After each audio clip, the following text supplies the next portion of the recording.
तो ये बहुत ही ज़्यादा आसान और हेल्दी मूंग दाल डोसा बनाने के लिए यहाँ पे मैंने ली है 1 कप छोटी वाली पीली मूंग दाल। ये देखिए मैंने इसको सोक करके रखा था 1 से 2 घंटा पहले, अच्छे से फूल गई है। तो इसको अच्छे से भिगा दीजिएगा। अगर आप जल्दी में ना तो इसको कम से कम आधा घंटा भी आप भिगा सकते हैं, लेकिन हल्के गर्म पानी में भिगाइएगा। तो इसका एक्स्ट्रा पानी निकाल देंगे और इसको ट्रांसफ़र कर लेंगे ब्लेंडर में। तो यहाँ पे मैं पूरा एक साथ नहीं डाल रही हूँ, थोड़ा सा पानी मैं इस वक्त डाल रही हूँ क्योंकि दूसरा बैच मैं सूखा पीसने वाली हूँ। तो पहले एक बैच में डाल देंगे, पूरा एक साथ नहीं पीसेंगे क्योंकि इसको पीसने में थोड़ा समय लगता है।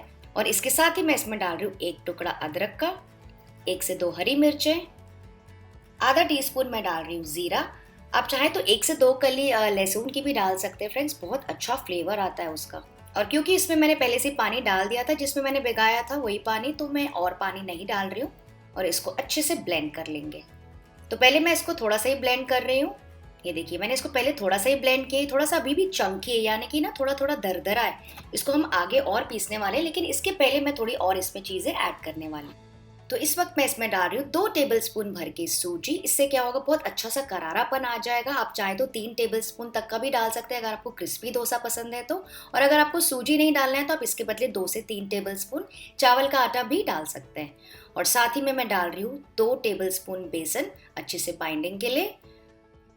अगर आपको चाहिए तो आप बेसन भी स्किप कर सकते हैं, लेकिन बेसन के नॉर्मली चना दाल का थोड़ा सा फ्लेवर आता है ना डोसे में, तो अच्छा लगता है। और फिर हम इसमें डालेंगे 1 टीस्पून शुगर। शुगर से क्या होगा, डोसा जब पकेगा ना एकदम अच्छी सी ब्राउनिंग और एकदम अच्छा सा कैरमल कलर उसमें आता है जब वो क्रिस्पी होता है। तो इसको फिर से पीस लेंगे। तो ये देखिए अब एकदम स्मूथ बैटर तैयार हो गया है। इसको ट्रांसफर कर लेंगे एक बड़े से बोल में। और इसी तरह से दूसरा बैच भी मैंने पीस लिया था, उसमें मैंने कम पानी डाला था और उसको भी मैं इसमें ट्रांसफर कर लूंगी। तो मैं आपको इसकी कंसिस्टेंसी दिखाती हूँ, अपने हाथों से आपको ज़्यादा अच्छे से पता चलेगा। ये देखिए थोड़ा सा चिकना है। तो फ्रेंड्स अगर आपको एकदम स्मूथ डोसे चाहिए ना तो एकदम ऐसे चिकना कर दीजिए, एकदम स्मूथ। और अगर आपको थोड़ा सा दरदरा डोसा पसंद है तो आप चाहें तो इसको थोड़ा सा कोसली भी ब्लेंड कर सकते हैं, मतलब थोड़ा सा आप दरदरा भी इसको रख सकते हैं, नॉर्मल जैसे चावल के डोसे हम बनाते हैं। अब इसको अभी हमें रेस्ट करने रखना है 15 से 20 मिनट के लिए, ताकि हल्का सा फर्मेंट हो जाए। लेकिन अगर आप चाहें तो इसको एज इट इज, मतलब इसी समय आप इस पर इसमें नमक डाल दीजिए और इसके आप डोसे तैयार कर सकते हैं आप चाहें तो। लेकिन क्योंकि मैं इसको हल्का सा फर्मेंट कर रही हूँ, मतलब मैं इसमें डालूंगी दही। वैसे दही डालना एंड सोडा डालना कम्प्लीटली ऑप्शनल है। इस वक्त भी आप इसकी चीले बना सकते हैं, मतलब डोसे बना सकते हैं, लेकिन दही डालने से ना क्या होगा ना, इसका एक अच्छा सा कलर आ जाएगा। तो यहाँ पे मैं डाल रही हूँ बस 2 टेबलस्पून दही। तो ये कल की जमी हुई दही है और इसको भी अच्छे से मिक्स कर लेंगे। तो फ्रेंड्स यहाँ पे मैंने सिर्फ मूंग दाल यूज़ की है। अगर आप चाहें तो मूंग दाल, हरी मूंग दाल, चावल, तुअर दाल, जो भी दालें आपको पसंद है ना, एकदम सारे मिक्स मल्टीग्रेन, जैसे हम डोसा बनाते हैं ना मल्टीग्रेन डोसा के लिए, आप सारी दालें मिक्स करके भी ऐसा आटा तैयार कर सकते हैं। वो भी बहुत हेल्दी बनता है बच्चों के लिए। तो इसको अभी हमें विस्क करना है दही डालने के बाद कम से कम 3 मिनट के लिए। उससे क्या होगा, इसमें अच्छी सी हवा बढ़ जाएगी, क्योंकि हम इसको फर्मेंट नहीं कर रहे हैं ना पूरी रात के लिए, तो थोड़ा सा इसको हम समय देंगे। तो 3 मिनट के लिए मैं इसको विस्क कर रही हूँ ताकि थोड़ा सा हल्का हो जाए बैटर। तो मैंने इसको अच्छे से विस्क कर लिया। अब इसको ढक के रख देंगे बस 15 से 20 मिनट के लिए, ज़्यादा समय नहीं लगेगा। तब तक हम अपनी बढ़िया सी अनियन टोमेटो चटनी तैयार कर लेते हैं। तो ये मज़ेदार अनियन टोमेटो चटनी या फिर कारा चटनी बनाने के लिए पैन में मैं ले रही हूँ 2 टेबलस्पून तेल। तेल जैसे ही गर्म हो जाएगा इसमें मैं डालूंगी 1 टीस्पून उड़द दाल और 2 टीस्पून मैं डाल रही हूँ चना दाल। इसको हल्का सा कुक कर लेंगे 30 से 40 सेकेंड के लिए। जैसे ही फ्राई हो जाएगी फिर मैं इसमें डाल रही हूँ सूखी लाल मिर्चें करीबन 3 से 4। इसको भी फ्राई करेंगे बिल्कुल थोड़ी देर के लिए। गैस का फ्लेम लो कर देंगे वरना ये जले ना। और फिर हम इसमें डाल देंगे प्याज। तो यहाँ पे मैंने एक बड़ा प्याज ऐसे रफली चॉप किया है, साथ ही मैं यूज़ कर रही हूँ 2 से 3 कली लहसुन की। और इसको भी मिक्स करके कुक करेंगे 2 से 3 मिनट के लिए, या फिर जब तक ये प्याज हल्के से ना सॉफ्ट ना हो जाए, एकदम गोल्डन ब्राउन कलर नहीं चाहिए हमें, बिल्कुल हल्के से गोल्डन ब्राउन ही हो जाएंगे ना तभी हम उसको आगे प्रोसेस करेंगे। तो बस हल्के से ब्राउन हो गए। इस वक्त हम इसमें डाल देंगे 2 टमाटर, जिसको मैंने इसे चॉप किया है, और टमाटरों को भी बस 1 और मिनट के लिए पकाएंगे। फिर मैं इसमें डाल रही हूँ 1 टीस्पून नमक और इसको भी मिक्स करके पकाएंगे थोड़ी देर के लिए। आप चाहें तो ढक के भी पका सकते हैं, बस इतना कि टमाटर अच्छे से सॉफ्ट हो जाए। बहुत ज़्यादा समय नहीं लगता इस चटनी को बनाने में। ये देखिए मिक्सचर एकदम सॉफ्ट और जूसी हो गया है। गैस का फ्लेम ऑफ कर देंगे और फिर हम इसमें डालेंगे 1 टेबलस्पून इमली का पल्प। आप चाहें तो इसकी जगह लेमन जूस भी यूज कर सकते हैं और इसको मिक्स करेंगे थोड़ी देर। और बस मिक्सचर को थोड़ा सा ठंडा होने देंगे और इसको ट्रांसफर कर लेंगे ब्लेंडर में और इसका स्मूथ प्यूरे तैयार कर लेंगे।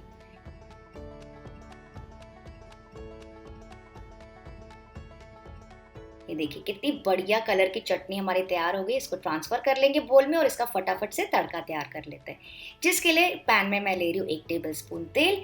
जैसे ही गर्म हो जाएगा इसमें मैं डालूंगी आधा टीस्पून राई, और राई जैसे ही क्रैकल होना स्टार्ट हो जाएगी इसमें मैं डालूंगी 1 टीस्पून उड़द दाल, थोड़ी सी करी पत्ता, थोड़ी सी हींग, फ्राई करेंगे और इसको तुरंत तड़के को डाल देंगे इस बढ़िया सी चटनी के ऊपर। तो फ्रेंड्स, ये वाली चटनी बहुत ज़्यादा मज़े की लगती है इस वाले डोसे के साथ, पर अगर आप चाहें तो आप दूसरी चटनीज भी ट्राई कर सकते हैं, जिसके वीडियोस मेरे चैनल में आप चेक कर सकते हैं। तो बस ये चटनी भी तैयार होगी। चलिए आप अपना डोसे का बैटर भी चेक कर लेते हैं। तो फ्रेंड्स, ये वाला डोसा भी ने काफ़ी हेल्दी और टेस्टी बनता है, तो इसे ज़रूर से ट्राई कीजिएगा। और अगर मान लीजिए आपको आलू का मसाला बनाना है इसके साथ, तो पहले भी मैंने 2 वीडियोस बनाए मेरे चैनल में, जो कि है आटा डोसा और सूजी मसाला डोसा। वो भी आप ज़रूर से चेक कीजिएगा, आपको पक्का पसंद आएंगे। तो चलिए हमारा बैटर चेक कर लेते हैं। करीबन 15 से 20 मिनट हो गए। वैसे आप चाहें तो इसको आधा घंटा 1 घंटा तक के भी रख सकते हैं, कोई ज़्यादा फर्क नहीं पड़ेगा, पर कम से कम 15-20 मिनट तो आपको रखना है। और इसको फिर से इसे मिक्स कर लेंगे थोड़ा। मैं आपको इसकी कंसिस्टेंसी दिखाती हूँ। ये देखिए थोड़ा सा गाढ़ा है इस वक्त, लेकिन एकदम रिबन कंसिस्टेंसी नहीं है, बिल्कुल ऐसा ही हमें चाहिए। तो इस वक्त मैं इसमें डाल दूंगी 1 टीस्पून नमक, क्योंकि नमक अगर आपने नोटिस किया होगा तो हमने पहले नहीं डाला था, क्योंकि क्या होता है ना, नमक फर्मेंटेशन के प्रोसेस को थोड़ा सा कम कर देता है, इसलिए नमक लास्ट में हमेशा ऐड किया जाता है। और इसको अच्छे से मिक्स कर लेंगे।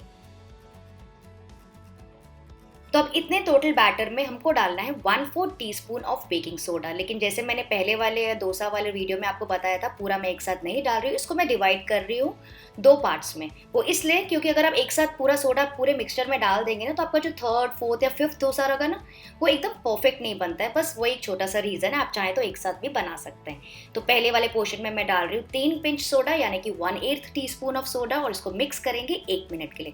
तो इसको लगातार विस्क करते जाइए 1 मिनट के लिए। ये देखिए मिक्सचर थोड़ा सा हल्का हो गया है, क्योंकि हमने इसमें दही डाली थी। और बस अब डोसा बनाना हमें स्टार्ट करना है, जिसके लिए मैंने यहाँ पे लिया है पैन। इसको थोड़ा सा तेल लगा के ग्रीस कर लेंगे। पानी डाल के हल्का सा ठंडा कर लेंगे। गैस का फ्लेम लो रखेंगे और तवा एकदम हल्का गर्म होना चाहिए, जैसे मैंने आपको पहले भी काफी बार बताया है। और इसमें हम डाल देंगे 1 लैडल फुल और इस डोसे को अच्छे से स्प्रेड कर लेंगे। देखिए अच्छे से डोसा स्प्रेड हो गया है। और फिर गैस का फ्लेम थोड़ा सा मीडियम रख सकते हैं और इसको अच्छे से पकने देंगे, जब तक कि ऊपर की सतह थोड़ी सी ड्राई ना हो जाए।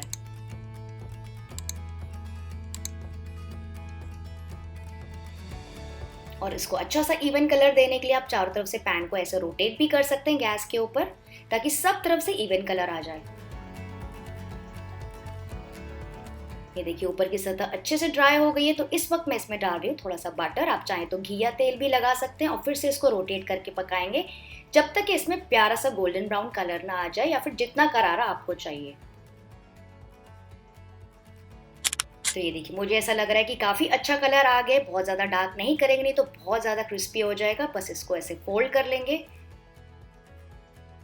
सुपर, आप देख सकते हैं कितना प्यारा डोसा निकला है, कितना इवन कलर का निकला है। और इसका मैं आपको सुनाती हूँ। सुना आपने कितना क्रंची भी बना है। इसको तो आप ऐसे एंजॉय कर सकते हैं सिर्फ चटनी के साथ। ये देखिए इसका कलर भी और शाइन एकदम परफेक्ट आई है। तो इसको सर्व कर देंगे आलू के मसाले के साथ अगर आपको चाहिए तो, और साथ में मैंने सर्व की है चटनी। तो चलिए मैं आपको फटाफट दूसरा डोसा भी बना के दिखाती हूँ। उसके पहले तवे का टेम्परेचर वापस से लो कर देना है। डोसे को स्प्रेड कर लेंगे,